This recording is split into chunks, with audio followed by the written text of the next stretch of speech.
Hello students, welcome back to my YouTube channel infinity by Vishali. आज हम class 8 NCERT का chapter number 8 coordinators की exercise 8.1 का question number 3 start करेंगे। Last lecture में हमने इस एक्सरसाइज का क्वेश्चन नंबर 1 एंड 2 कंप्लीट कर लिया था। अगर आपने वो वीडियो अभी तक नहीं देखी है तो प्लीज जाके उसे एक बार जरूर देख लीजिए। तो स्टार्ट करते हैं इस एक्सरसाइज का क्वेश्चन नंबर 3। देखो क्वेश्चन नंबर 3 है, diagonal AC of a parallelogram ABCD bisects angle A, show that it also bisects angle C and ABCD is a rhombus। क्या बोला गया है कि ABCD क्या एक पैरेललोग्राम है जिसमें हमें ये जो डायगोनल क्या दिया गया है, AC दिया गया है, और बोला है कि जो डायगोनल AC है ये बाइसेक्ट किसको कर रहा है, एंगल A को बाइसेक्ट कर रहा है। और हमने पढ़ा है कि कभी भी एंगल बाइसेक्ट होता है तो वो एंगल क्या होते हैं, इक्वली डिवाइड होते हैं। मतलब अगर ये एंगल 1 है तो ये एंगल 2, ठीक है। मतलब यहां से अगर AC बाइसेक्ट कर रहा है एंगल A को तो ये दोनों एंगल्स मतलब एंगल 1 जो है वो एंगल 2 के इक्वल होगा, ठीक है। अब उसने कहा कि show that it bisects angle C also, मतलब ये जो AC है ये एंगल C को भी क्या कर रहा है, बाइसेक्ट कर रहा है। हमें ये प्रूव करना है। और सेकेंड पार्ट में हमें प्रूव करना है कि ये जो ABCD क्या है, एक रोम्बस है। पैरेललोग्राम हमें गिवन था, उसके बाद अब हमें क्या प्रूव करना है कि ABCD क्या है, रोम्बस। तो देखो कैसे करेंगे। सबसे पहले हम लिख लेते हैं हमें गिवन क्या है। देखो हमें गिवन क्या है कि ABCD क्या है, एक parallelogram. ABCD is a parallelogram. और हमें क्या गिवन है कि ये जो एंगल 1 है वो किसके इक्वल है, एंगल 2 के। क्यों? क्योंकि AC बाइसेक्ट किसको कर रहा है, एंगल A को कर रहा है। तो टू प्रूव हमें क्या करना है, देखो फर्स्ट पार्ट पहले देखो। हमें क्या प्रूव करना है कि ये जो AC है वो एंगल C को भी क्या कर रहा है, बाइसेक्ट कर रहा है। क्या प्रूव करना है, AC बाइसेक्ट्स एंगल C। देखो अगर मैं ये एंगल 3 और ये एंगल 4 ले लूं, ठीक है, और मैं इन दोनों को प्रूव कर दूं कि डेट इज, अगर मैं एंगल 3 को एंगल 4 के इक्वल क्या कर दूं, प्रूव कर दूं, तो मैं ये कह सकती हूँ कि AC जो है वो एंगल C को भी क्या कर रहा होगा, बाइसेक्ट कर रहा होगा। तो देखो कैसे करेंगे प्रूफ। हमें गिवन क्या है कि एंगल 1 जो है वो एंगल 2 के इक्वल है, ठीक है। ये हमें गिवन है, इसे ले लो, फर्स्ट ले लो। रीजन हम क्या लिखेंगे, AC बाइसेक्ट्स एंगल A। अगर वो एंगल A को बाइसेक्ट कर रहा है तो मतलब ये दोनों एंगल्स क्या होंगे, इक्वल होंगे, ठीक है। अब देखो क्या ये एंगल 1 एंगल 4 के इक्वल होगा, ठीक है, और ये जो एंगल 2 है वो एंगल 3 के इक्वल होगा। देखो ये मैंने कैसे लिखा, अगर कोई 2 लाइंस पैरेलल है और उसे ट्रांसवर्सल लाइन क्या कर रही है, कट कर रही है, तो ये जो एंगल्स होते हैं इन्हें क्या बोलते हैं, ऑल्टरनेट एंगल्स बोलते हैं, ठीक है। क्या बोलते हैं, ऑल्टरनेट एंगल्स या फिर ऑल्टरनेट इंटीरियर एंगल्स। अब आप चेक करो, ये AB और CD क्या है, पैरेलल लाइंस हैं, ठीक है। पैरेललोग्राम के अपोजिट साइड्स क्या होती है, पैरेलल होती हैं। और ये जो AC है, ठीक है, ये क्या एक ट्रांसवर्सल लाइन है। तो ये जो एंगल 1 है वो किसके इक्वल होगा, एंगल 4 के, और ये जो एंगल 2 है वो किसके इक्वल होगा, एंगल 3 के। रीजन हम क्या लिखेंगे, alternate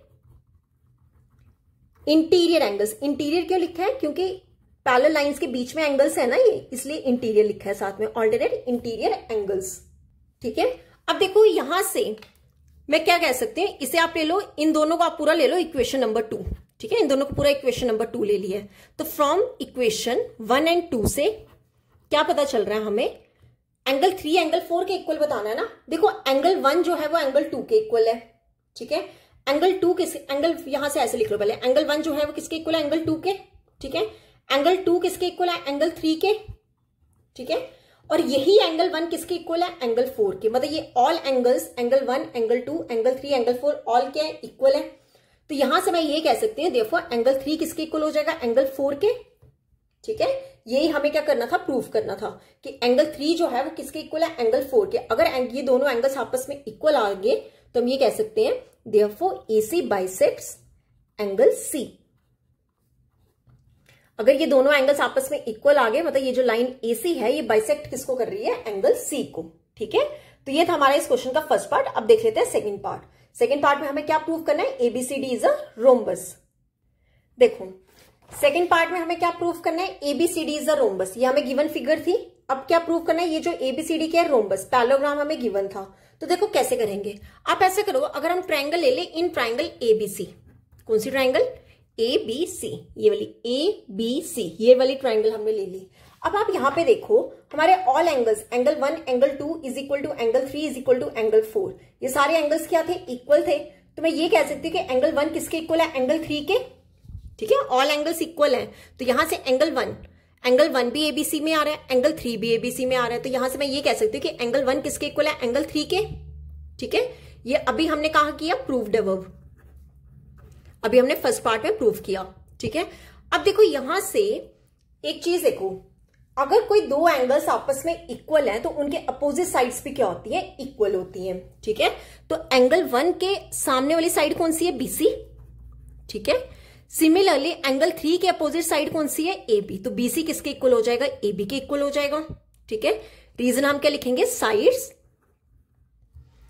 opposite to equal angles are equal, sides opposite to equal angles are equal. ठीक है, अगर कोई दो एंगल्स आपस में इक्वल हैं तो उनकी अपोजिट साइड्स भी क्या होती हैं, इक्वल होती हैं, तो बीसी किसके इक्वल आ गए, एबी के। ठीक है, आल्सो देखो एबी जो है वो सीडी के भी इक्वल है। ठीक है, आल्सो एबी किसके इक्वल है, सीडी के, एंड बीसी किसके इक्वल है, एडी के। कैसे लिखा, पैरेललोग्राम की अपोजिट साइड्स क्या होती हैं, इक्वल होती हैं, मतलब ये जो एबी साइड है वो किसके इक्वल है, एबी बीसी नहीं, AB is equal to CD, AB किसके इक्वल होगा, सीडी के इक्वल होगा, एंड बीसी किसके इक्वल होगा, एडी के इक्वल होगा। रीजन हम क्या लिखेंगे, opposite sides of a parallelogram are equal, parallelogram के अपोजिट साइड्स क्या होती हैं, इक्वल होती हैं। अब देखो यहां से मैंने क्या पढ़ा है, एबी किसके इक्वल है, बीसी के, एबी किसके इक्वल है, बीसी के। ठीक है, अब यही एबी जो है वो किसके इक्वल है, सीडी के भी इक्वल है। ठीक है, और ये जो साइड बीसी है वो किसके इक्वल है, एडी के इक्वल है, मतलब AB is equal to BC के इक्वल आ रहा है, बीसी किसके इक्वल आ रहा है, सीडी के इक्वल आ रहा है, सीडी किसके इक्वल आ रहा है, एडी के इक्वल आ रहा है। मतलब ये जो हमें पैरेललोग्राम गिवन थी इसकी ऑल साइड्स क्या आ रही है, इक्वल आ रही है, तो हम क्या लिख देंगे, thus all 4 sides are equal, all 4 sides are equal. अगर सारी साइड्स इक्वल आ रही है तो हम क्या कह देंगे, therefore ABCD is a rhombus. Rhombus में हमने क्या पढ़ा है कि ऑल साइड्स क्या होती हैं, इक्वल होती हैं। पैरेललोग्राम के लिए हमने पढ़ा है कि अपोजिट साइड्स इक्वल होती हैं, और रोम्बस के लिए क्या होता है, ऑल साइड्स इक्वल होती है। तो हमें यही प्रूव करना था कि ABCD क्या है, रोम्बस। रोम्बस कब प्रूव कर सकते थे, जब मैं सब साइड्स क्या बता दूं, इक्वल बता दूं। तो यहां से हमने बता दिया कि AB किसके इक्वल है, BC के, BC किसके इक्वल है, CD के, और CD किसके इक्वल है, AD के। मतलब ऑल 4 साइड्स क्या आ रही है, इक्वल आ रही है। अगर वो 4 साइड्स इक्वल आ रही है तो मतलब ABCD क्या है, एक रोम्बस है। क्लियर, तो ये था हमारा क्वेश्चन नंबर 3। अब हम देख लेते हैं क्वेश्चन नंबर 4। ओके, तो क्वेश्चन नंबर 4 है हमारा, ABCD is a rectangle in which diagonal AC bisects angle A as well as angle C. Show that ABCD is a square and diagonal BD bisects angle B as well as angle D. क्या कहा है इस question में कि ABCD क्या है, एक rectangle है। इसकी फिगर हम पहले बना लेते हैं साथ में। क्या बोले, ABCD is a, या फिर यहां से ले लो ABCD। ठीक है, ABCD is a rectangle in which diagonal AC bisects angle A as well as angle C. ये जो diagonal AC है ये एंगल C को भी बाइसेक्ट कर रही है और एंगल A को भी बाइसेक्ट कर रही है। ठीक है, एंगल A को भी बाइसेक्ट कर रही है, मतलब ये दोनों एंगल्स आपस में इक्वल होंगे और ये दोनों एंगल्स भी क्या होंगे, इक्वल होंगे। ठीक है, तो हम इनके नेमिंग कर लेते हैं कि ये एंगल 1 है, ये एंगल 2, इसे ले लो एंगल 3 और इसे ले लो एंगल 4। तो हमें बोला है कि ये जो AC है ये एंगल A को भी बाइसेक्ट कर रहा है और एंगल C को भी बाइसेक्ट कर रहा है। Show that ABCD is a square. First part में हमें क्या प्रूव करना है कि ये जो ABCD क्या है ये एक स्क्वायर है, और सेकंड पार्ट में प्रूव करना है कि ये जो डायगोनल BD, एक डायगोनल BD है वो एंगल B को भी बाइसेक्ट कर रहा है और एंगल D को भी बाइसेक्ट कर रहा है। तो देखो कैसे करेंगे, एक एक करके देखते हैं। जैसे फर्स्ट पार्ट देखो, हमें गिवन क्या है, देखो हमें गिवन क्या है कि ये जो एंगल 1 है वो किसके इक्वल होगा, एंगल 2 के। एंगल 1 किसके इक्वल है, एंगल 2 के, और जो एंगल 3 है वो किसके इक्वल है, एंगल 4 के। ठीक है, ये दोनों एंगल्स आपस में इक्वल है और ये दोनों एंगल्स आपस में इक्वल है। इसे ले लो इक्वेशन नंबर 1। रीजन हम क्या लिख देंगे, because AC bisects angle A and angle C। ठीक है, क्योंकि ये दोनों, ये जो AC है ये एंगल A को भी बाइसेक्ट कर रहा है तो ये दोनों एंगल्स इक्वल हो गए, और यही AC जो है वो एंगल C को भी बाइसेक्ट कर रहा है, तो ये दोनों एंगल्स क्या हो जाएंगे, इक्वल हो जाएंगे। अब देखो ऑल्सो एंगल 1 जो है वो किसके इक्वल होगा, एंगल 4 के, ठीक है। और जो एंगल 2 है वो किसके इक्वल होगा, एंगल 3 के। एंगल 2 किसके इक्वल होगा, एंगल 3 के, ठीक है। इन दोनों को ले लो इक्वेशन नंबर 2। अब देखो रीजन क्या आएगा, ऑल्टरनेट एंगल्स। क्यों ऑल्टरनेट एंगल्स है, देखो ये AD और BC क्या है, पैरेलल लाइंस है, AC क्या है, ट्रांसवर्सल है, तो ये जो एंगल 1 है वो एंगल 4 के इक्वल होगा और जो एंगल 2 है वो एंगल 3 के इक्वल होगा। रीजन क्या आएगा, ऑल्टरनेट एंगल्स। अब देखो फ्रॉम इक्वेशन 1 एंड 2, इन दोनों इक्वेशन से मुझे क्या पता चल रहा है, देखो एंगल 1 किसके इक्वल है, एंगल 2 के। एंगल 1 किसके इक्वल है, एंगल 2 के। अब यहां से देखो एंगल 2 किसके इक्वल है, एंगल 3 के, ठीक है। और ये एंगल 3 किसके इक्वल है, एंगल 4 के।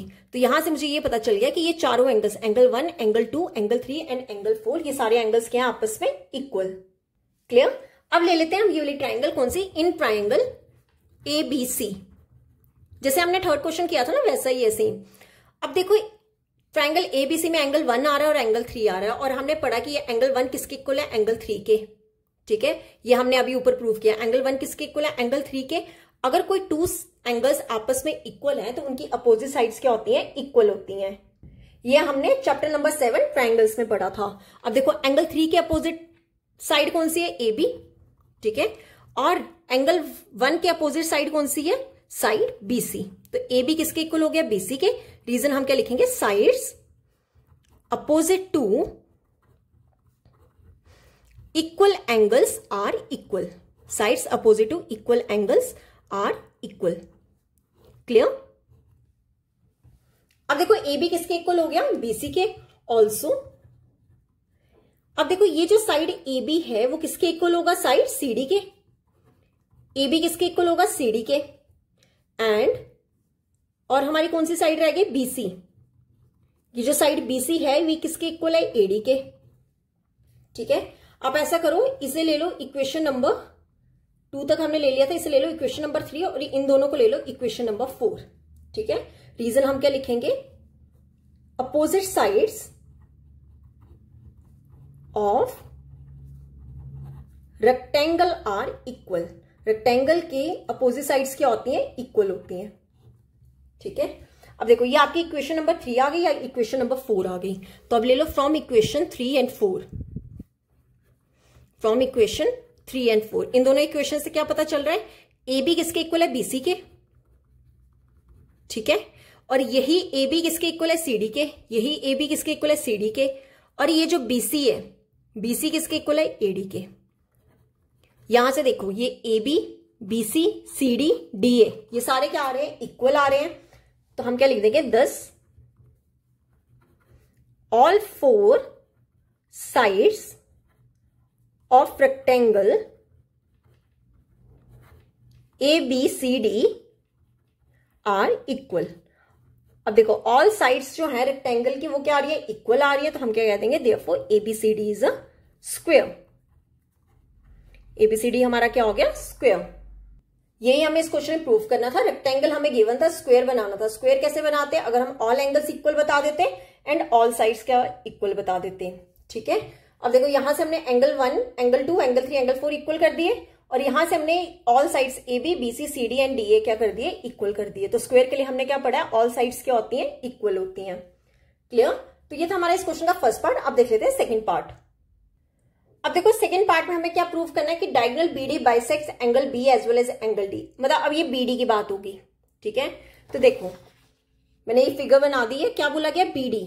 ये जो हमें रेक्टेंगल ABCD था, इसमें ये जो साइड BD है, ठीक है, डायगोनल BD है, ये बाइसेक्ट किसको करेगा, एंगल B को और एंगल D को, ठीक है। तो मैंने नेमिंग कर देती हूँ, let it be angle 5, 6, 7, 8। Clear. तो देखो कैसे करेंगे अब हम ये प्रूफ। अब देखो ये जो एंगल 5 है ये किसके इक्वल होगा, एंगल 8 के। एंगल 5 किसके इक्वल होगा, एंगल 8 के। और ये जो एंगल 6 है ये किसके इक्वल होगा, एंगल 7 के, ठीक है। इन दोनों को ले लो आप इक्वेशन नंबर, एक सेकेंड, 4 तक हमने लिया था, 5 ले लेते हैं। ये ले लो इक्वेशन नंबर 5। रीजन क्या आएगा? Alternate angles. ठीक है, ऑल्टरनेट एंगल्स में ही होता था कि अगर कोई टू लाइंस पैरेलल और उसे ट्रांसवर्सल लाइन कट कर रही है तो एंगल 5 एंगल 8 के इक्वल होगा और एंगल 6 किसके इक्वल होगा? एंगल 7 के। अब देखो, now in triangle ABD,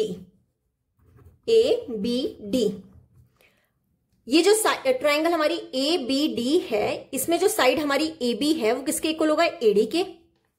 AB किसके इक्वल होगा? AD के। क्यों? अभी हमने क्या प्रूव किया कि ABCD क्या है? स्क्वायर है। तो हम क्या लिखेंगे? Sides of square are equal.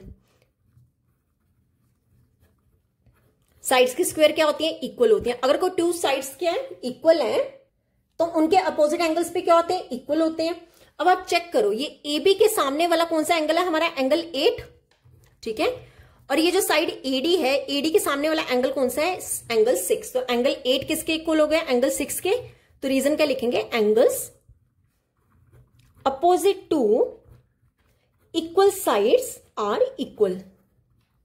Equal sides are equal. Clear? इसे ले लो आप इक्वेशन नंबर 6। अब आ जाओ फ्रॉम इक्वेशन 5 एंड 6। अब 5 एंड 6 से मुझे क्या पता चल रहा है? देखो, एंगल 5 किसके इक्वल है? एंगल 8। पहले यहां से हाँ, एंगल 5 किसके इक्वल है? एंगल 8 के। ठीक है, अब देखो एंगल 8 किसके इक्वल है? एंगल 6 के। और एंगल 6 किसके इक्वल है? एंगल 7 के। तो यहां से मुझे क्या पता चल रहा है कि all angles, angle 5, angle 8, angle 6, angle 7, ये सारे क्या है? इक्वल है। अब देखो, ये जो लाइन BD है कब बाइसेक्ट कर सकती है? कि अगर मैं एंगल 5 को एंगल 6 के इक्वल प्रूव कर दूं और एंगल 7 को एंगल 8 के इक्वल प्रूव कर दूं। तो यहां से मैं ये कह सकती हूं कि एंगल 5 जो है वो एंगल 6 के इक्वल आ गया। ठीक है, और ये जो एंगल 8 है वो किसके इक्वल आ गया? एंगल 7 के इक्वल आ गया। ठीक है, तो ये कह देंगे देयरफॉर BD बाइसेक्ट्स एंगल 5, 6 कौन सा है? Angle B, as well as angle 7, 8 वाला कौन सा है? Angle D। यही हमें क्या करना था? प्रूव करना था। ठीक है, बहुत इजी क्वेश्चन था कि अगर आप ये एंगल्स प्रूव कर देते तो यहां से हमें पता चल जाता कि BD जो है वो एंगल B को भी बाइसेक्ट कर रहा है और एंगल D को भी बाइसेक्ट कर रहे हैं। तो आज हम यहीं तक ही करेंगे। नेक्स्ट लेक्चर में हम स्टार्ट करेंगे इसी एक्सरसाइज का क्वेश्चन नंबर 5 एंड 6। अगर आपको यहां तक कोई भी डाउट होगा तो आप मेरे से कमेंट्स में पूछ सकते हो। आई होप आपको वीडियोस अच्छी लग रही होंगी। अगर आपको वीडियोस अच्छी लग रही है तो please like, share and subscribe my channel. Thank you.